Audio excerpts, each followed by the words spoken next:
Alors, quand l'addiction est un problème pour l'organisation, donc on voit que la principale tentative de solution dysfonctionnelle, l'addiction est en elle-même, le problème numéro un a une difficulté personnelle. C'est toujours relié à quelque chose de personnel. Donc c'est un moyen de contrôle, ça peut être un moyen d'évitement, il y a tout, surtout quand c'est très structuré dans le temps, il y a une croyance, qui peut être un sentiment d'appartenance, une conformité à un groupe, et ça peut toucher des dimensions individuelles et collectives, du coup. Ça peut être des personnes plus isolées, ça peut être des métiers comme vous observez, des services où visiblement il y a comme une norme de fonctionnement, ou des familles, comme vous les citiez. BTP aussi. Ah oui. Ouais, BTP. Dans les BTP, c'est très très présent. Avec des interdits très forts, dans le règlement. Pour le BTP? Oui, ou pas vraiment. Non, tolérance et norme. Tolérance et norme. Beaucoup d'ambivalence. Moi, j'ai travaillé dans le bâtiment et beaucoup d'ambivalence à tous les niveaux sur la question de la sécurité et du danger, et quels que soient les modes opératoires sur le danger, que ce soit l'alcool. Alors, l'addiction, c'est dans tous les cas, de toute façon, à un moment donné, un trouble de la volonté. Ça, c'est vraiment quelque chose de très important, parce que quand ce trouble-là est attaqué, ça vient attaquer, ça vient tuer les capacités d'être créatif. Alors, être créatif, ça veut dire quoi? C'est être capable de prendre des initiatives, de faire différemment, d'être zélé, vous voyez, d'apporter quelque chose au-delà, donc de prendre des initiatives, de prendre des petits risques. Et en faisant cela, on devient auteur de son action. Auteur, ça veut dire qu'on est responsable de son action. On peut marquer de son empreinte son action. Et en faisant cela, du coup, on fait preuve d'autorité. Donc l'autorité sur soi-même, sur les autres, sur le monde, donc son activité, etc. Ce point-là, c'est fondamental. Vous voyez, dans l'entreprise, vous parliez des coûts pour l'entreprise, même des coûts en termes de responsabilité, etc.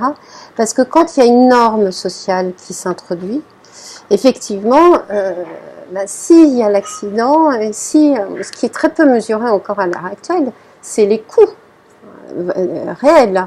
Mais si, dans l'entreprise, cette autorité est endommagée, à long terme, ça devient très dangereux pour l'entreprise.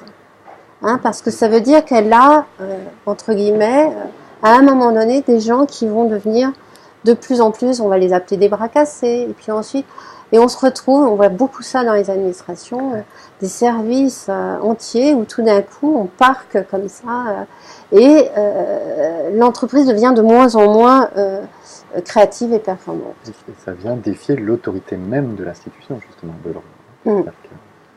Donc l'addiction, l'entourage, évidemment, on disait, ça neutralise, on est souvent démunis, c'est quoi faire. Donc souvent tiraillé entre la compréhension d'une fragilité personnelle et puis le constat de conséquences dommageables, que ce soit pour la personne, mais aussi de constats dommageables pour, par exemple, le manager, qui lui-même a la pression de ses propres objectifs et qui tout d'un coup surgit, vous voyez, j'ai un problème, je voudrais que vous licenciez, etc. Vous dites, vous découvrez, et puis c'est pas si simple que ça. Alors, souvent, qu'est-ce que fait l'entourage? Il va ignorer le problème. Donc, ne pas tenir compte des premiers signaux inquiétants, ne pas communiquer dessus. On ne sait pas comment en parler, on va éviter d'en parler, on va éviter une réaction négative. On va prendre sur soi, quelquefois on va protéger, on peut être soucieux, on ne dit rien. Il y a une loi du silence auprès de la personne concernée, on la voit souvent comme très fragilisée. On sait que par exemple, il peut y avoir un contexte de divorce ou de deuil, vous voyez, une situation personnelle compliquée. Et puis, par ailleurs, si on n'en parle pas avec la personne concernée, on voit aussi très fortement comment on en parle par ailleurs.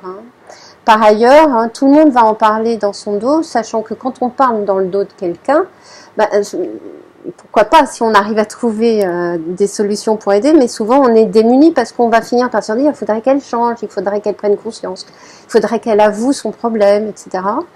Et par ailleurs, le fait de parler dans le dos des personnes sans trouver des solutions, c'est que ça va modifier nos propres attitudes par rapport à la personne. Donc, en plus, la personne, elle va peut-être pas se rendre compte qu'on parle dans son dos, mais elle va trouver quand même, elle va percevoir des attitudes, et ça peut encore plus renforcer, vous voyez, son isolement et sa perception de la situation.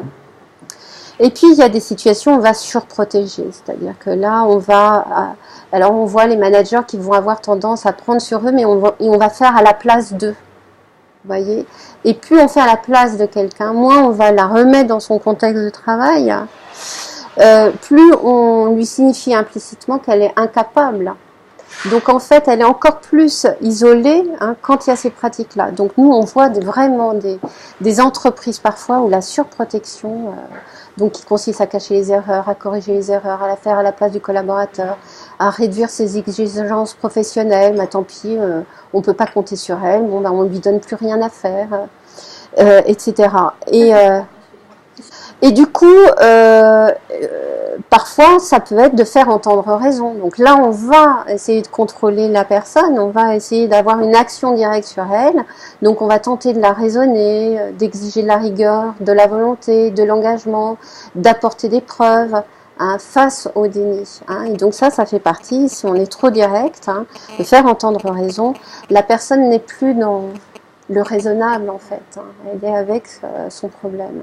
Et puis, et du coup, quand on monte, et c'est les situations que vous pouvez citer ou de certains que vous constatez, eh bien à un moment donné, on va mettre en place des solutions radicales parce que ça peut être de la mutation, du licenciement, on ne sait plus quoi faire et donc il y a des environnements où de toute façon, on va ignorer jusqu'au moment où les conséquences deviennent trop problématiques et donc là, on est dans le juridique.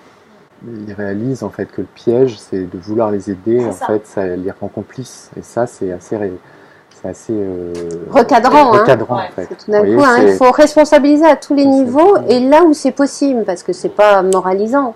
Ouais. C'est pas dans un effet moralisant, mais c'est du coup aider aussi ceux qui peuvent agir à savoir comment agir. Parce que, en fait, tout le monde est assez démuni. Donc, le coût social élevé, 5 millions de personnes en difficulté avec l'alcool en France.